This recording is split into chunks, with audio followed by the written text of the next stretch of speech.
appointment sa PSA. First, punta tayo sa ating browser at i-type ang appointment.psa.gov.ph. Pagpasok natin, makikita natin ang apat na pagpipilian. Meron tayong marriage contract, meron din tayong Senomar, and birth, and death certificate. Ang pipilian natin ay birth certificate since ang kukunin natin ay birth certificate. Makikita natin sa next part ay yung mga steps kung paano tayo magpa-appointment. First step is pumili ng outlet kung saan tayo magpapa-appointment. Pangalawa, ang mga general informations tulad ng name, email address, and mobile number. Pangatlo, ay pipili tayo kung anong klaseng certificate ang ating i-request. Pang-apat ay ang pagpili ng oras at petsa o kailan tayo pupunta sa ating outlet. Panglima, i-double check ang ating mga informations na nilagay natin.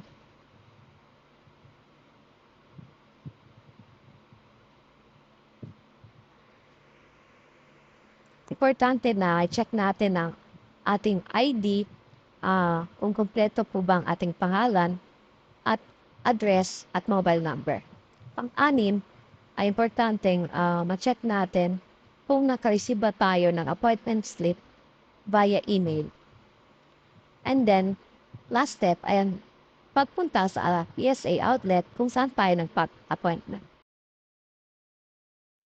Ang next po natin na makikita ay privacy notice. Make sure po na basahin po natin ito at kung agree naman po tayo ay pinutin na lang po natin ang I agree sa baba. Pag pindot po natin ang I agree, ay makikita natin ang mga important reminders. Una po, ang minors po ay hindi pinapayagan ng pabook ng appointment. At kapag po tayo ay merong authorized representative, dapat po dala niya ang original copy ng authorization letter at valid ID po ng magpaparequest. Ang appointment po dito sa PSA ay first come first serve basis.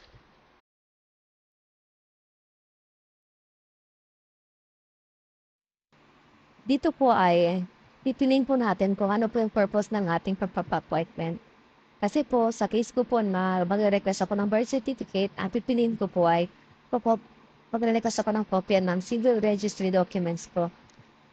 Sa mga tao naman po na magre-request for, kasi mag-apply sila, kailangan din po nilang barangay certification for employment purposes printed in the official letterhead with dry seal, duly signed by the punong barangay and his or her authorized officer.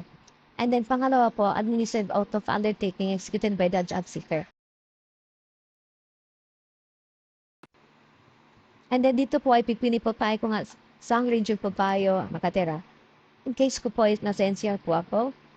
And then pipiliin ko po ay East Avenue kasi mas malapit po sa amin. Okay? Reminders lang po na dapat po ay nasa PSA outlet po tayo 30 minutes po before ang ating appointment schedule. Importante po ito para po hindi po tayo malate sa ating appointment. Pangalawa po ay magdala po tayo ng valid IDs ng natin o di kaya kung tayo ay authorized representative, kailangan po natin yung mga IDs po na nabanggit natin kanina. Pangatlo po, ito po ang ating mga babayaran. For copy or issuance or authentication and annotation of birth, marriage, and death certificate, kailangan po natin magbayad ng 155 pesos per copy. And for Senomar, 210 pesos per copy po. Ito pa po ang ibang mga important reminders na importanteng basahin po natin. Kung hihirapan naman po tayong intindihin ito, pero naman po tayong Tagalog version nito, itong sa baba.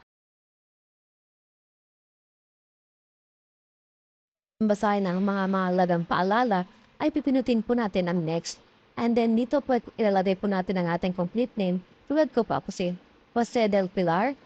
Mahalaga pong ilagay po natin ang ating email kasi po doon po nila isi-send ang verification code or yung OTP po natin na ilalagay po natin sa ating application or appointment. Ilagay po din natin ang ating complete mobile number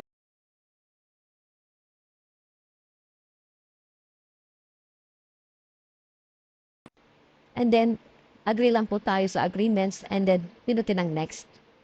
And then, punta po tayo sa ating email para ma-check natin yung OTP na sinend nila. Okay po. And then, punta lang po tayo sa ating email. Ayan po, meron na po tayong receipt na OTP. And then, ikakapi lang po natin at ipipaste po natin sa ating appointment. And then, verify. And then, dito po, ay pipili tayo kung ano po yung certificate na pinaparequest natin. So, tulad ko po ay live birth. And then, kasi ako yung nag-request, kaya self lang po. And then, ito po, automatic na pong nilalagay pong mga information natin. Ilalagay po natin ang preferred date and time natin. Sa case ko po, ang pipiliin ko po ay November 17 since mas convenient po sa akin ang date na to. Available po ako dito. And then, make sure lang po na pag pipili po tayo ay yung available po talaga tayo sa pipili natin date. And then, dito po ay makita po natin na available po lahat ng oras from 7 to hanggang hapon po. Pero pang pipiliin ko po ay 10 kasi mas maluwag pong schedule ko dito. And then, pinutin na po natin ang next. And then, isa na po, yung i-review na po natin yung details of appointment natin. Makita natin na anito na po yung mga information natin. And then, ayun po, pag na-confirm na po siya, November 17 at 10 a.m. po sa East Avenue. Make sure lang po na pumunta tayo 30 minutes before our appointment. Po ng, pa-screenshot na lang po ito. Kung gusto naman po ninyo, pwede rin po natin siyang i-print para mas madali po sa atin na dalhin to. Ayan po yung print application form. Dito po sa baba, meron po tayong pwedeng i-download ng mga forms tulad ng birth certificate, marriage certificate, death certificate. Yung mga forms po dito ay available din po sa outlet.